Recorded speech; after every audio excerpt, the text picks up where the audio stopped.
Halo teman-temanku semuanya, selamat siang. Apa kabar teman-teman? Semoga teman-teman sehat ya. Teman-teman, saya baru pulang lari pagi ini jam 9, jam 10 pagi. Panas banget di daerah saya. Wah, mukanya langsung hitam. Udah hitam, tambah hitam ya. Ya nggak apa-apa, yang penting sehat ya teman-teman. Oke, kita bicara mengenai timnas lagi teman-teman. Nggak ada habisnya kita bicara timnas Indonesia yang tadi malam saya rasa blunder. Tadi malam tuh blunder. Permainan babak pertama bagus, babak kedua blunder. Nggak ngerti batasan-batasan kapan harus kena kartu merah, kapan harus membuang bola. Jadi kacau semua tuh di situ. Nah, jadi karena tidak fokus, akhirnya kacau semuanya dan berakhir Indonesia kalah. Oke, kita lupakan kekalahan ya. Kita harus benar-benar lupakan kekalahan, belajar dari situ kenapa bisa terjadi begini dan begitu. Akhirnya kita menatap pertandingan selanjutnya, yaitu ketemu Filipina. Ketemu Filipina itu harus dibuang semua memori-memori yang buruk yang membuat kita nggak fokus, buang semua ya. Timnas Indonesia ya, khususnya Sintayong harus benar-benar membuat formulasi yang clean and clear ya. Siapa harus berbuat apa harus jelas di situ. Siapa harus menghindari apa harus jelas di situ.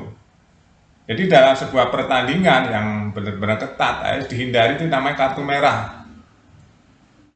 Kalau nggak penting-penting, kalau cuma kalah angka bisa dikejar, asal bisa menghindari kartu merah. Tapi kalau sudah kartu merah itu udah pincang ya teman-teman, karena 11 lawan 10 itu sulit sekali teman. Kalau pemain pertandingan yang kuat, kita 11 lawan 10 pasti yang 10 akan gedodoran ya.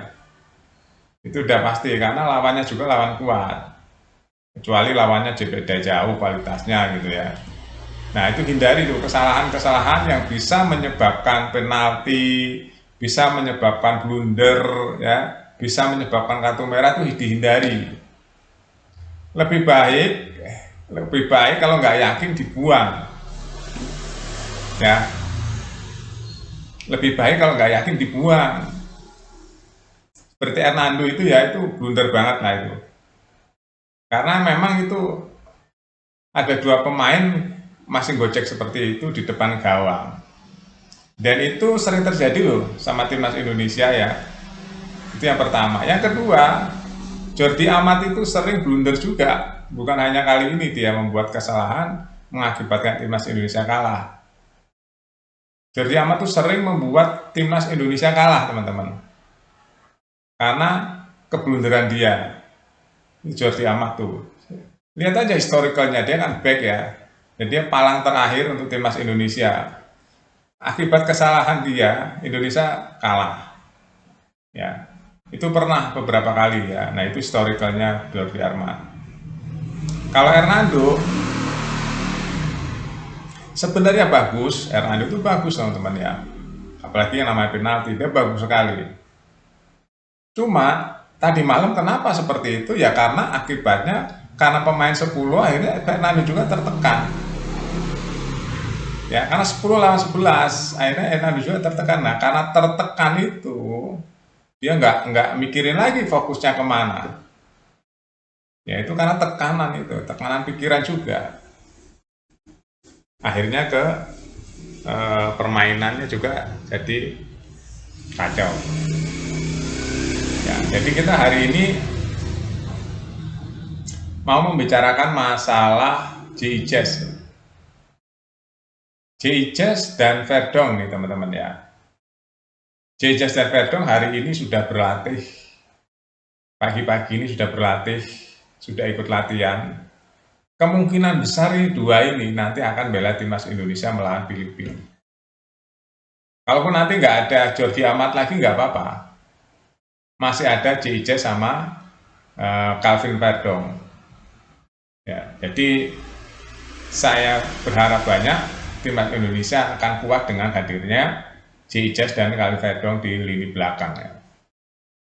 Jadi JIJ ini memang back yang luar biasa smooth, ya, tenang.